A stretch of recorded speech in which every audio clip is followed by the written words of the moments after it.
That t-shirt's going to put me off, you realise that, don't you? Is that? Oh, it's a fig leaf!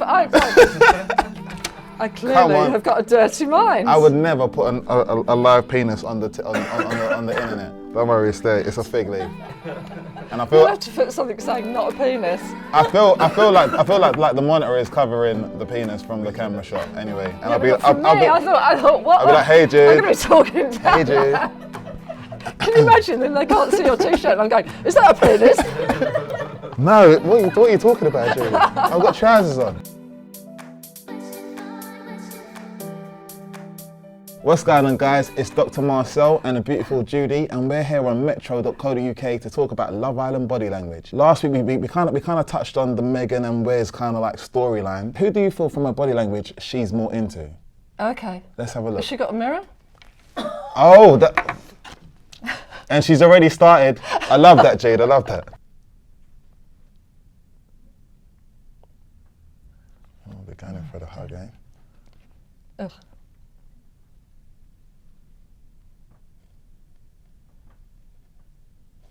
Megan and Wes are both players as far as I'm concerned, and you could see how delighted he was to be back in the limelight, you know, a scene with her again and a bit of a plot line going on. He was bursting with it, his little face was wreathed with smiles. That's not how you'd normally greet somebody that had just, is it mugged you off or pied you and mugged you? I feel like she mugged him, then pied him. That almost sounds sexual. He might enjoy that actually, maybe that's what he's looking for, a mugging and a pieing again from Megan. In some of his comments since getting back into the villa, he's been like, well, I haven't had to graft for a girl. It's like, now you're going to see what I'm really about. I know, and he keeps advertising himself to camera. I mean, he started showing off to camera quite a lot, and I think this is exactly where he wants to be. I think she's now got to the point where she's trying to pair off with any man that she can actually physically not gag with, because she's just picking up on anybody and everybody. Did you see the look on her face after they hugged? It was like slight repulsion going on there. But that puts them both up for big plot lines. I don't think she's got any feelings for Wes. I don't think she ever really had any feelings for Wes. I don't think that he's that bothered, apart from she's seen as the best looking girl in there. But do you feel like her body language with Alex is like more, she's more comfortable? Sexual. Or do you reckon it's sexual? Well, he is, because he's like a Sherman tank. I mean, he kind of just comes straight over and kisses her. And it's quite sexy and romantic, and it stops her doing that horrible flirty stuff that she does, you know, with the hair and the giggling and the coyness that is demeaning for her.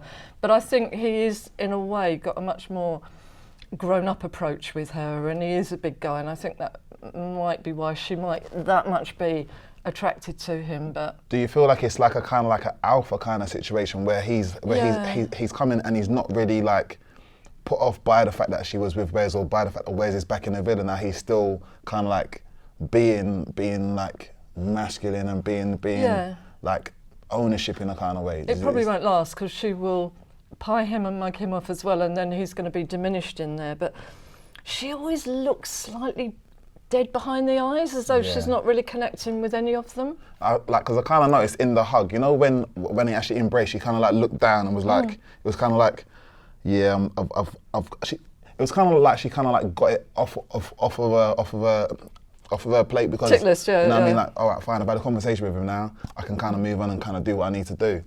And I think she is like that. I think she's got a little plan going on in there, and I think being the bad girl of the place is probably working for her, making sure that she won't settle with anybody too long. She must know the headlines that will give her. I don't quite know what the end game is, because she's going to run out, isn't she, at one point, of men? Maybe, I don't know, maybe there's a plant that she'll fancy or something, I don't know. But that's Grace, isn't it? Yeah. I get so confused, I don't know who either of them are. All right, so this is Grace. Maybe that's what's happening to Megan. Maybe she's just confused which guy's which. You know, to win that programme, do you actually have to have sex with a human? Because I think he'd stand better luck with a palm tree or something with his techniques. He's just, it's beyond embarrassing. I mean, my toes, I will sue him for toe curl, I think. It's so who did he rate better? Marginally Charlie, I would have thought. She didn't all right, so fall into a coma. Charlie in Cashmore was giving him a lot of the a lot of the chat that he really kind of needed, because she was like, like a lot, like they were having the sense of humour conversations, they were getting along really well on that kind of basis, and he even said like, yeah, like she really gets my sense of humour, but then he chose to get back with Grace, and then from seeing just from seeing that clip again, there is absolutely nothing there, and I don't understand how he's not reading it. It's not, it's a void. What he does with women, and particularly with Grace, I think, he tries to project to make them what he wants them to be. So he'll ask them a question and answer it himself. So you say, you know, what do you do for a living? Hairdresser. Oh, so you're a businesswoman. No, she's not. She's not she's not going to be on Dragon's Den any day now. And you know, and I really like that we've got the same sense of humour. She hasn't even smiled in his presence yet. So I think he keeps imagining, I think he thinks that the producers are sending in the perfect woman for him. Yeah, and that must be it. But that hobbies. Yeah, you know, like what are your hobbies? Watching paint dry. She was literally looking at the water, looking at the sky, looking at the water, like twiddling her feet, and then was like, yeah. And I was like, this is definitely the awkwardest conversation he's ever had, because he's had a lot of awkward conversations in there, but this by far was. He's got no chat, he's got no game. Do you feel like Alex is doing something in his body language that might be turning the girls off? Yeah, I mean, he's a good-looking guy. The bashful stuff, the shy stuff, would actually be very attractive. That nature creates that to make somebody quite attractive. But he's got this weird mixture between arrogance and shyness, which is where one minute he'll be looking away and the next minute he'll, you know, tell me about yourself. But he doesn't listen to them, that's the point. They'll start talking, he'll talk over them, and he'll say something completely different, like that example when he said, so what do you do? I'm a hairdresser. Oh, a businesswoman. It's like, did you not hear what I just said? Yeah. And I think he is good looking, but not enough to overpower that. It's almost ignoring them. I mean, he literally looks as though they've gone in for a medical consultation. You know, so when did you last get these spots? He's and tell me, you know, have you put anything on them yet? Okay, you can come and share my bed with me. And he says that as well. Oh, you can come into my bed. And then he turns over. He probably doesn't realise that women like sex. You know, I mean, it's like, I'm being a gentleman, but she's behind him going like that. She probably would have liked to cuddle and something else, I don't know. What are your hobbies? I mean, what are your hobbies? That's a passion killer. Have you got any animals, you know? And she'd say a dog, and he'd say, yeah, I love cats. I always wanted somebody with a cat. He's trying to make his own girlfriend, and it's not working. Yeah. I mean, I think he's picked the worst pick in the world with Grace. I mean, that's... Yeah, I can't see a match there at all. The difference between them is just so vast, and we can tell by how they talk to each other that they are not in sync. Well, she just goes, and she wasn't sitting in the way that girls sit when they fancy somebody. I mean, by the pool, she was just like, I couldn't care less anymore. I mean, if you watch her, I bet if Adam walks past, there'll be a bit of that going on. It's a bit more of the... That is frighteningly good. Frighteningly good. See, do you know what I mean? Like, obviously, but then I noticed that she was like kind of like seen a little bit forward, like scrunched in, not really trying to show any openness to him. So, yeah.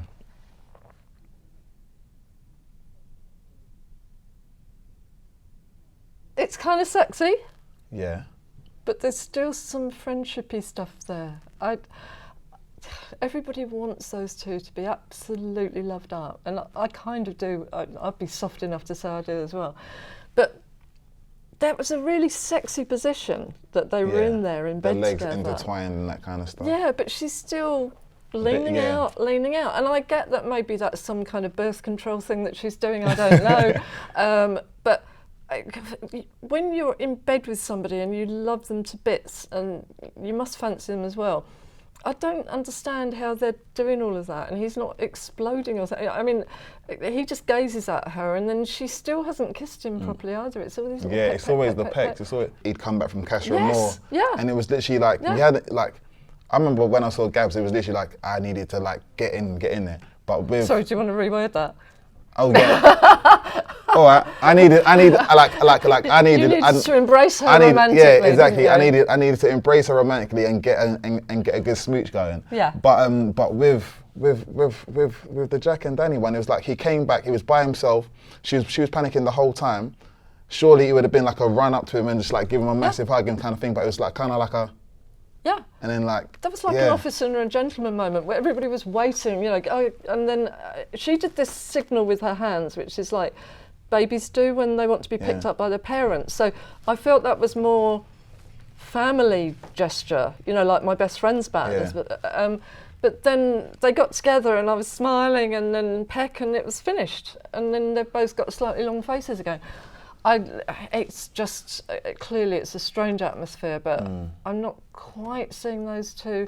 And the thing to worry about, if they spend, how many weeks, 8 weeks? It's going to be 8 weeks, yeah. 8 weeks in bed together with her constantly ducking and diving with the kissing, that can actually become a habit that's hard to break when you are alone. On the outside, yeah, no, I know.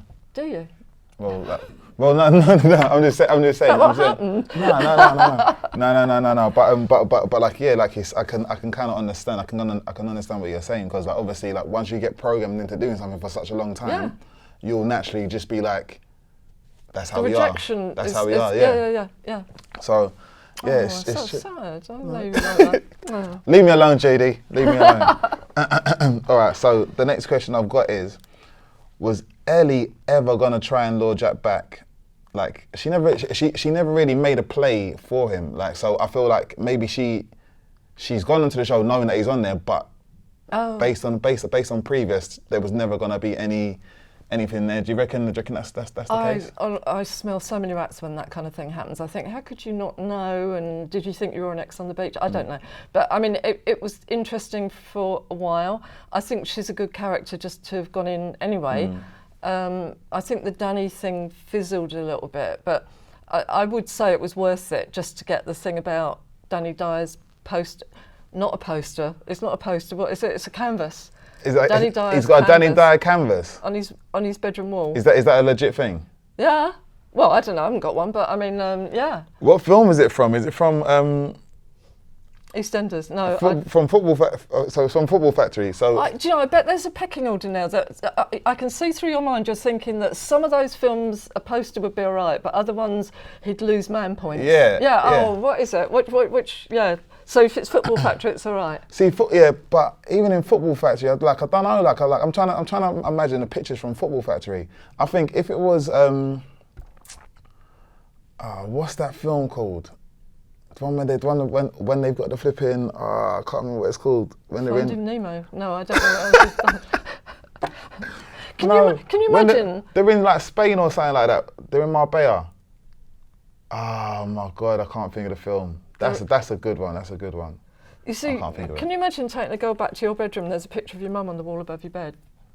No, see, that'd be strange. That'd be bloody strange.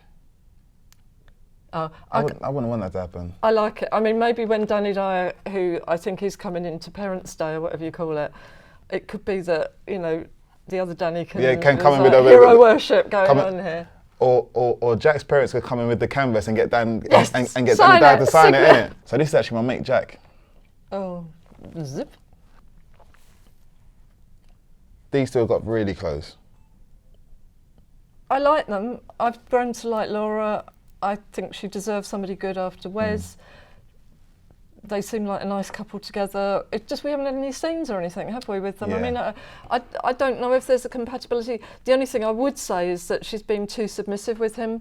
I thought she would have learnt to be a bit more feisty, but if you notice in the scenes that they've had together, she's been almost down at his feet, looking up at him, and he's been saying nice things to her, and I want her to be a little bit more assertive. Yeah. I think she's turned into the mum of the house. Do you think like her being more submissive is like based on history with Wes, not be as like aggressive towards it, because maybe she's trying to like keep him like make him feel like he's in control of the situation in order to keep him in a way. Which is a really bad lesson to have learned. I mean, you know, somebody like Wes, who clearly is going to work his way through the villa, for her, because she wasn't in any way, shape or form arrogant or anything. She was just nicely confident about herself. And from that experience with Wes, to have learnt that she needs to be more submissive, That's dreadful. Yeah, that's an awful thing. But I think absolutely that's probably the reason. But you know, in actual fact, that's probably going to be the reason why she might risk losing this relationship as well. Because I think it's that more confident version of her that would probably be more attractive to the guys. I have got a horrible feeling that by the time Wes has been through the mangle that is Megan, and come out like a little bit of old rope, I've got a horrible feeling that Laura might pick him up again. No. That can't happen, Jude. We can't let that happen. I mean, a pulp of the man that used to be, maybe, that would be all right. I mean, she's still attracted to him. I'm not just saying that because Jack's my mate. I do feel like Jack and Laura are quite well suited though. Do you not? She liked Wes. I don't know why she'd like Jack. I mean, she was attracted to somebody like Wes. Jack seems like a really nice guy. The person you pair up in the first week is never always the person that you're meant to be with. So Jack and Dani are going to split up then. I'm not saying that. We heard it here first. Oh my God. You maybe did hear it here first, but You're also mean about those two. I don't know. No. Honestly, I love Jack and Dani. I feel like they're going to win it. Okay, here's my version. She lost power when Wes dumped her. She then built up power by going with Jack. Wes has lost power because he can't get anybody in. So she's got that power back. She'll wait until he turns like a complete husk that he will do if he goes back with Megan or starts joining, and then she'll start feeling sorry for him and be able to lift him up, which he might find quite attractive. Oh, Samira, where's Samira? Oh, another one. I mean, she is all over. Is there a video about them? Oh my God, I just guessed it. I'm like a psychic. Right. It's all her making the running and the effort. I mean, even when they're in bed. I'm so glad it's frozen on this. Can you just freeze it on this moment as well? Because like. That's when they just got him out the deep freeze for her, and he hadn't quite defrosted at that point. Yeah. Talk to me. I like Samira. I always have liked her. I think she could be a really good game player in there, but. I think she's one of these people that's latched on to this packet of frozen peas that she's got now. And I'm not getting anything from him whatsoever. The only time he sat down and spoke to her was to say how much he fancied Megan, which he should have kicked. And then, after a while, I realised how much I like Samira. Yeah, after Megan got snaffled away with by about 5 other guys. And so it's all Samira with the body language. Even when they were in bed one night, I thought, that looks really sexy and romantic, but it was her giving it all the action. I don't think he's particularly into her. No. I mean, he should be. She's stunning, but I'm not seeing anything. And he's not the man for her either. I mean, he's not got the strength of character. I feel like he's trying to play along because obviously he wants to stay in the villa. I feel like he wants to stay in the villa, but I feel like at any given point, if they do send in like a bunch of like new girls or whatever it is, he may. Or if they sit him too close to the radiator, he might just melt into a puddle anyway. There you go. I think perhaps the first people, and they don't realise it, but they've been on television for several weeks, so they've got a certain star quality. Exactly. And I think that's what I don't like seeing. I mean, Samira's a household name now, and then this guy goes in, and obviously there's a kind of fame by association thing going on. And no, I haven't yet seen the right guy for her. We could all be totally wrong, and he could like have really true intentions. Oh. Pigs just flew past the window. Did you see that? Did you see that? No. But at the same time, next week they could send in a dude and he's exactly Samira's type, and he makes the right play and he does things right, and then everyone will be like, yes, and then this guy will be like, see ya. I don't care if they bring in an ex of hers that still fancies her. I mean, I think she's dated at quite a high level. She should be put back up on her pedestal again. Exactly, Chris Pine, eh? All right, son. All right, have a bit of that, mate. See, but anyway, like I'm not spreading rumours. This is a real fact. It's a real fact. No, anyway. You just said she's pining for somebody. That's what you said, wasn't it? Yeah. Oh, You didn't say any names at all. Sending Chris Pine. You said she could be pining for him. Yeah. Exactly. Yeah. But yeah, like, do you know what? I feel this week there's been a lot of drama. There's been tons of drama, but I feel like there's still potential for so much more to happen, and I feel like we've done really well in summing up. Yeah. Summing up this week's body language. Is that a fig leaf on there? It's definitely a fig leaf. There is no peanut on this t-shirt.